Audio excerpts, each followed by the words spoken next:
Hello everyone, কেমন আছো সবাই? আজকে হচ্ছে আমার জীবনের স্পেশাল একটা দিন। এই ভিডিওর মাধ্যমে তোমাদের সাথে আমি শেয়ার করব।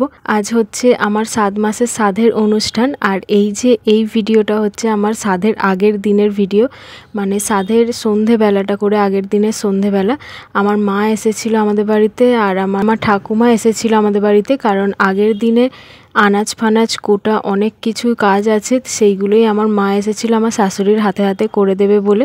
টিফিন ফিফিন করে সন্ধেবেলা সবাই মিলে তারপরে এখানে সব কাজে লেগে পড়েছে। আমার মা এখানে সব আনাজ কাটছে, কারণ কালকের দিনে আমার মা আমাকে শ্রাদ্ধ দিতে আসবে এইখানে। তার উপরে রান্না বান্না আছে, জোগাড় জাতি আছে, তাই আগের দিনেই এই সব জোগাড়গুলো করে রাখছিল। বেশ কিছুজন লোকও আসবে, তার জন্যই আগে দিয়ে যতটুকু করে রাখা সম্ভব করে রাখছিল। আর বাবাই ওখানে আলু ছাড়াচ্ছিল, দেখলে সবাই মানে এক একটা কিছু না কিছু কাজ করছে, কেউ আর বসে নেই। আর আমি এখানে বেডশিটটা মানে বিছানার চাদরটা আমি পাল্টে নিলাম, নতুন বিছানার চাদর লাগিয়ে নিলাম, কারণ কালকে আর সময় হবে না। আজ হলো 5ই অক্টোবর, রবিবার, লক্ষ্মী পুজোর আগের দিন, সেই স্পেশাল দিনটা যেই দিনে আমাকে শ্রাদ্ধ দেওয়া হবে আর কি, 7 মাসের শ্রাদ্ধের অনুষ্ঠান। তো সকালবেলা মা আর আমার শাশুড়ি মা দেখো রান্না বান্না বসিয়ে দিয়েছে। মাও এখানে তাড়াতাড়ি চলে এসেছিলো স্নান টান সেরে রেডি হয়ে, কারণ রান্না বান্নার দিকটাও সামলাতে হবে, তাই সকাল সকাল রান্না চাপিয়ে দিয়েছিল।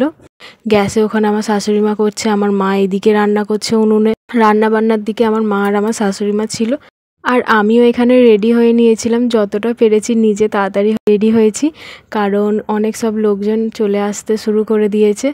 আর এখানে আমি কিছু ফটো ভিডিও তুলছিলাম। তো তারপরে এখানে মা আমাকে বলল যে এবার অনুষ্ঠানটা শুরু করতে হবে, তোর শ্রাদ্ধের যা নিয়মকানুন আছে। তো এখানে প্রথমে আমাকে ঠাকুরতলায় নিয়ে গিয়ে প্রণাম করালো, তারপরে এক এক করে সব নিয়ম হচ্ছে আর কি। এক এক করে এবার আমি সবাইকে আলতা লাগিয়ে দিচ্ছিলাম পায়ের মধ্যে, কারণ এটা ছিল আমাদের নিয়মের মধ্যে, আমার মায়েদের নিয়মের মধ্যে, যে 5টা এও করতে হয়। আর এই 5টা এওকে একটু একটু করে দুটো পায়ে আলতা লাগিয়ে দিতে হয়। তারপরে ওরা বাকিরা নিজেরা নিজেদের মতো করে আলতা পরে নেবে। যেহেতু আমি অনেকক্ষণ ধরে বসে সবাইকে আলতা পরাতে পারবো না, তাই আমার মা বললো যে সবার পায়ে একটু একটু করে লাগিয়ে দে আলতা। তো এখানে আমার মামি, মা, ঠাকুমা, আমার পিসি, তারপরে আমার শ্বশুরবাড়ির দিক দিয়েও কজন ছিল তাদেরকেও লাগিয়ে দিলাম, কারণ 5 জন এও চাই। আমার ননদ ছিল, আমার সবাই ছিল, তো তাদেরকে আমি পায়েতে আলতা লাগিয়ে দিচ্ছিলাম।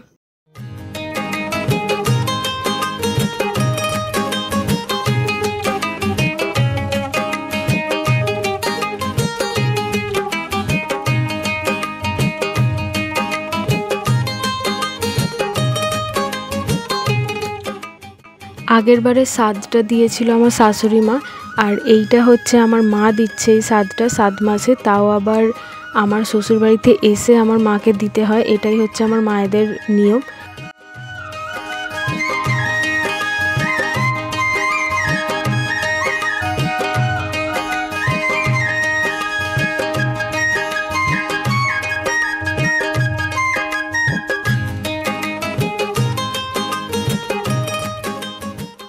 তারপরে এখানে আলতা পরানোর পরে মা বললো আগে ওকে প্রণাম করে নে। তো আমি এখানে বাবাইকে প্রণাম করে নিলাম, তারপরে এক এক করে বাড়ির সব বড়োদেরকে আমি প্রণাম করে নিলাম। বসবো আর কি ভক্ষণ শ্রাদ্ধ খেতে। তো তার জন্য মা এখানে বললো সবাইকে আগে এক এক করে প্রণাম করে নে।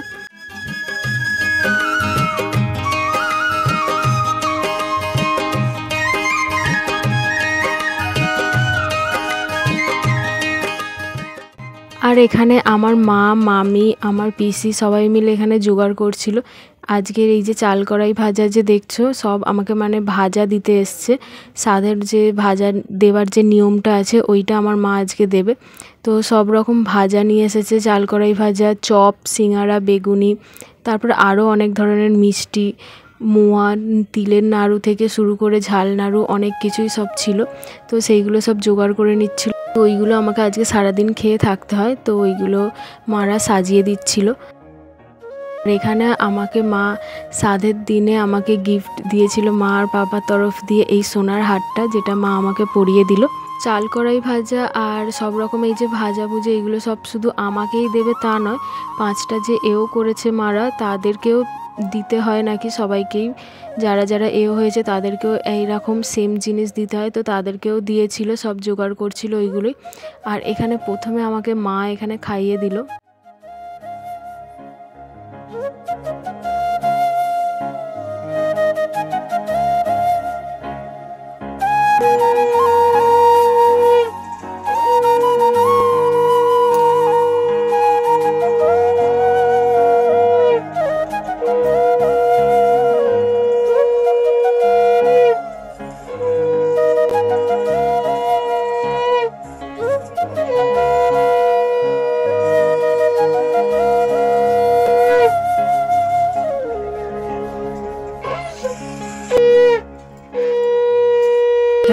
আশীর্বাদ করে নিল মা, মিষ্টি খাইয়ে দিল এক এক করে। এবার সবাই দেবে যেহেতু মা দিল, আমার মামি, আমার পিসি, আমার ঠাকুমা সবাই মিলে এক এক করে দিচ্ছিল।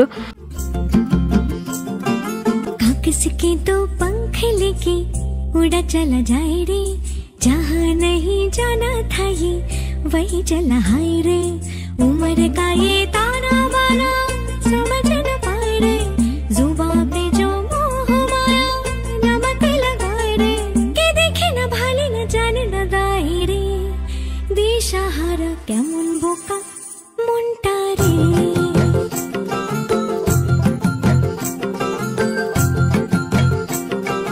আর আমার মামার বাড়ির তরফ দিয়ে আমার মামা, এটা হলো আমার মামা মামি দুজনেই মিষ্টি খাইয়েছে, মিষ্টি জল নিয়ে গিফটও দিল।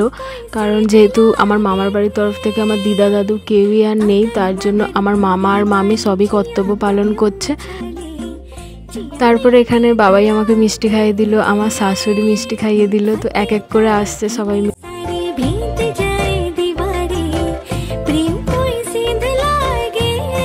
তারপরে যে নিয়মে আছে বাচ্চাদের কোলে বসানো হয়, মিষ্টি খাওয়াতে হয় তাদেরকে। তো আমার ভাই এখানে এসেছিল, আমার ভাইকে মিষ্টি খাওয়ালাম। আর এটা হচ্ছে আমার দিদি, ও আমাকে মিষ্টি খাইয়ে দিল। আর আমার দিদি আর আমার ভাই ওরা ফটো তুলবে বলে ওরা আমার কাছে এখানে আসছিল। আর এখানে কিন্তু ভিডিও হচ্ছে। আর এখানে এক এক করে যে বাচ্চাদের বসি মিষ্টি ফিষ্টি খাওয়াতে হয়। তো আমার মামার ছেলে, ভাই, আমার ভাগনা সবাই মিলে এসে বসেছিল আমার কোলে। ওরা মিষ্টি নিল নিজের পছন্দ মতন। আর এখানে যারা সব ছিল আমার কাছের মানুষ, তাদের সাথে প্রত্যেকের সাথে আমি এখানে ফটো তুলেছিলাম, যেগুলো আমি তোমাদের সাথে এখানে ভিডিওর মাধ্যমে শেয়ার করলাম।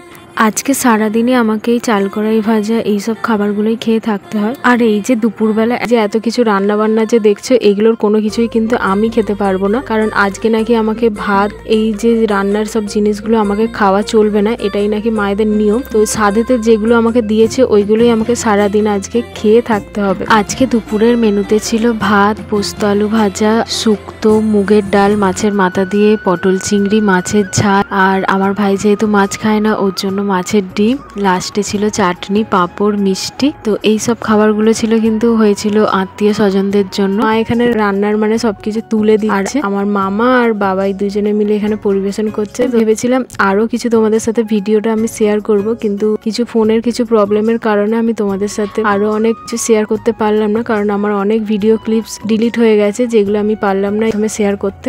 তো ভিডিওটা এখানেই শেষ করছি। তোমরা সুস্থ থেকো, ভালো থেকো, কেমন লাগলো জানিও। তো আজকের মতন টাটা, বাই বাই।